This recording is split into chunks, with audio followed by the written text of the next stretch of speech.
Eka Valentina dari Fisika Genap 2018, Program Studi Pendidikan Fisika, Fakultas Ilmu Tarbiyah dan Keguruan Universitas Islam Negeri Raden Fatah Palembang. Nah, di sini saya akan menjelaskan salah satu materi pada mata kuliah Fisika Statistik, sebagaimana ini adalah tugas mata kuliah Fisika Statistik, yaitu tentang ruang fasa, di mana ruang fasa yaitu ruang yang mengandung koordinat posisi dan momentum. Keadaan gerak sebuah benda sebenarnya lebih lengkap dinyatakan dalam koordinat ruang fasa, karena koordinat tersebut sekaligus memberikan informasi tentang posisi dan momentum partikel sekaligus. Ruang fasa adalah ruang yang dibentuk oleh ruangan spesial dan ruang momentum, atau ruang spesial dan ruang kecepatan. Nah, posisi partikel dapat diterangkan dengan lengkap oleh 3 koordinat, yaitu X, Y, dan Z. Tetapi posisi saja tidak lengkap mendeskripsikan dinamika partikel. Makanya kita akan memerlukan informasi tentang kecepatan sebuah partikel. Nah, kecepatan yang akan kita gunakan itu ada 3 juga, Vx, Vy, dan Vz.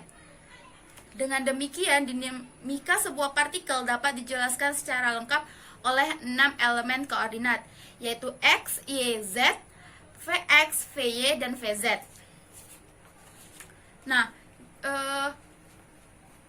dari koordinat spesial dan 3 koordinat momentum dapat ditentukan, maka ke-6 koordinat tersebut digabungkan dalam satu ungkapan tadi, X, Y, Z, Vx, Vy, Vz.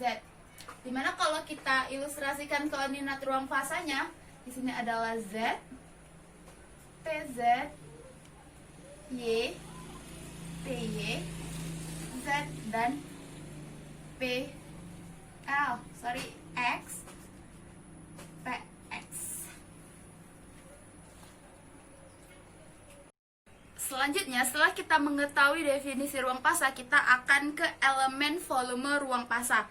Jika ruang fasa dibangun oleh ruang spesial 3 dimensi dan ruang momentum 3 dimensi, maka kita punya dVs sama dengan dx, dy, dz. Dan dPv adalah dP, dx, dy, dan dPz. Dimana untuk dVs adalah volume ruang spesial, lalu untuk dPv adalah elemen volume ruang momentum, dan untuk elemen volume ruang fasa itu adalah perkalian dari dVs dan dPv. Maka di sini kita punya dx, dy, dz, lalu dpx, dpy, dan dpz. Nah, lalu untuk ruang fasa dibangun oleh ruang spesial 2 dimensi dan ruang momentum 2 dimensi, maka kita punya dps-nya hanya dx dan dy, karena dia hanya 2 dimensi, dan dsp adalah dpx, dpy. Lalu untuk elemen volume ruang fasanya adalah dpss, dpsp, dimana dx, dy, dpx, dpy.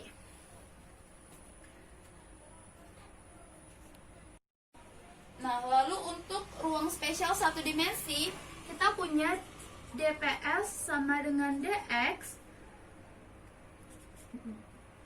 dsp sama dengan dpx, dan untuk elemen ruang fasanya kita punya dx dikali dpx.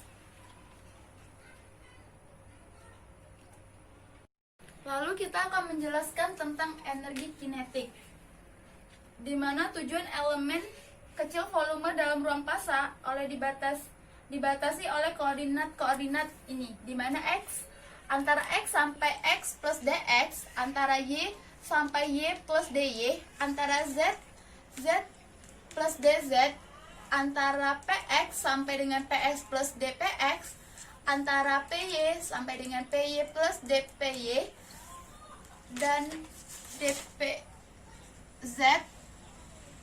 pz sama dengan pz plus dpz. Nah, dimana kita tahu bahwa ruang fasa yang telah kita sebutkan di awal tadi adalah dx, dy, dz, dpx, dpy, dpz. Nah, dimana kita ketahui bahwa energi kinetik adalah E sama dengan mv kuadrat, maka dapat kita tuliskan setengah M dikali Vx, Vy, Vz, karena dia 3 dimensi, ada X, Y, dan Z. Nah, jika kita jabarkan lagi, maka kita dapatkan 1/2M ini dikalikan, jadi dikali silang, lalu dapat mvx kuadrat ditambah mvy kuadrat ditambah mvz kuadrat. Maka hasil akhir yang akan kita dapatkan adalah 1/2M dikali px kuadrat ditambah py kuadrat ditambah pz kuadrat. Nah, di sini kita akan melanjutkan untuk menghitung n sistem dalam ruang fasa. Dimana kita sudah di sini kita sudah membahas energi di ruang massa, dan kita juga sudah membahas bahwa ada 6 titik koordinat pada ruang massa tersebut. Nah, dari sistem ini kita akan menambahkan 6 koordinat fasa yang besar yang terdiri dari 3 koordinat ruang dan 3 koordinat momentum, yaitu tadi kita buat menjadi 2, x1, y1, z1, Vx1, Vy1, dan Vz1. Begitupun untuk koordinat sistem yang kedua. Nah, kita akan menjelaskan sistem berada dalam volume yang dibatasi koordinat-koordinat seperti yang ada pada pembatasan di energi kinetik. Nah, dari x1 sampai x1, dx1, dan seterusnya. Lalu, kita juga telah mengetahui bahwa volume elemen ruang fasa seperti sama halnya yang telah kita bahas pada energi kinetik. dx berarti karena kita membagi menjadi 2, maka dx1, dy1, dz1, dpx1, dpy1, dpz1. Nah, seperti itu juga untuk elemen yang kedua. Lalu kita mempunyai ruang fasa adalah perkalian antara kedua elemen yang telah kita definisikan sebelumnya sampai dengan nanti dia elemen ke n. Lalu setelah itu dapat kita simpulkan bahwa penjumlahan perkalian I sama dengan 1n dxi, dyi, dzi, dpi X, dpiz, dpiz, atau dapat kita tulis atau sederhanakan menjadi penjumlahan perkalian I sama dengan 1 menuju N D ruang fasa I. Di dalam elemen ruang fasa tersebut, energi masing-masingnya adalah energi pertama yaitu 1/2M P1x kuadrat ditambah P1y kuadrat ditambah P1z kuadrat. Begitupun untuk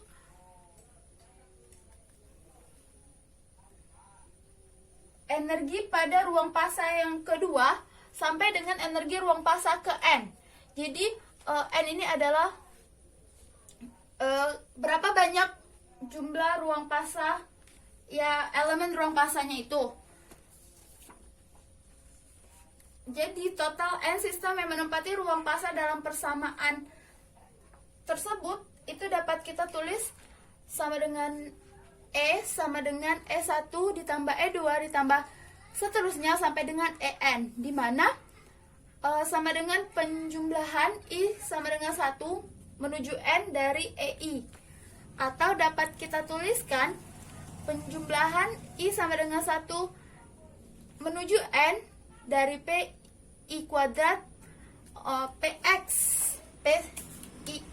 kuadrat ditambah PIY kuadrat ditambah PIZ kuadrat. Lanjut, kita akan membahas materi tentang menentukan NS. Nah, setelah kita mengetahui GS, itu ada hubungannya dengan menentukan NS, di mana NS sama dengan GS eksponen alpha plus beta E. Nah, dapat kita dapatkan hubungan antara jumlah sistem dan kerapatan keadaan dalam bentuk kontinu adalah seperti yang tertulis di sini.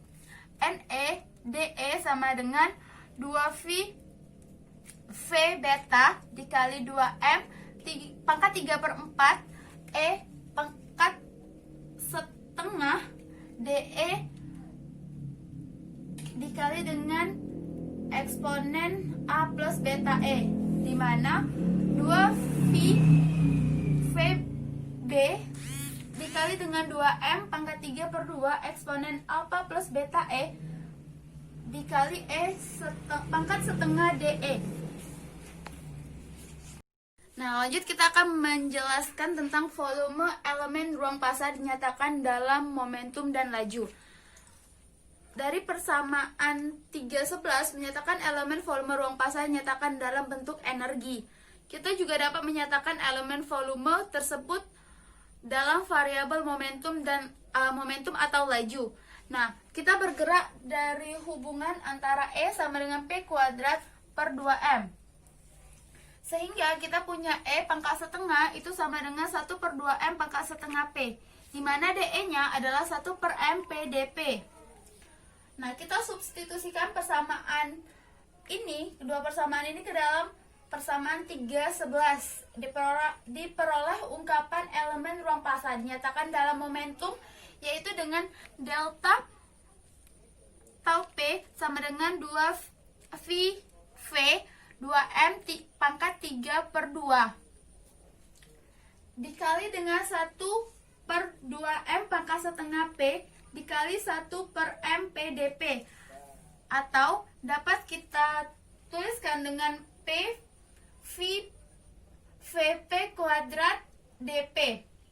Nah, mengingat hubungan antara momentum dan laju P sama dengan MV, maka dP sama dengan MdV. Konsekuensinya, kita dapat menulis elemen ruang fasa dalam koordinat posisi, yaitu dengan ini dapat kita ganti koordinatnya itu 4VP MV kuadrat MdV, atau sama dengan 4VV M pangkat 3 V2 dV. Nah, dengan menggunakan persamaan 3:16, yaitu persamaan ini, kita dapat kerapatan keadaan menjadi NVdV sama dengan GS eksponen alpha plus beta E sama dengan 4VBV M pangkat 3D M pangkat 3V kuadrat dV dikali dengan eksponen alpha plus beta MV kuadrat per 2, atau sama dengan 2VBV M pangkat 3 eksponen alpha dikali dengan V pangkat 2 eksponen min V kuadrat dibagi 2 KT dV. Itu saja yang bisa saya jelaskan pada kesempatan kali ini tentang ruang fasa. Kurang dan lebihnya saya mohon maaf. Saya akhiri, wassalamualaikum warahmatullahi wabarakatuh.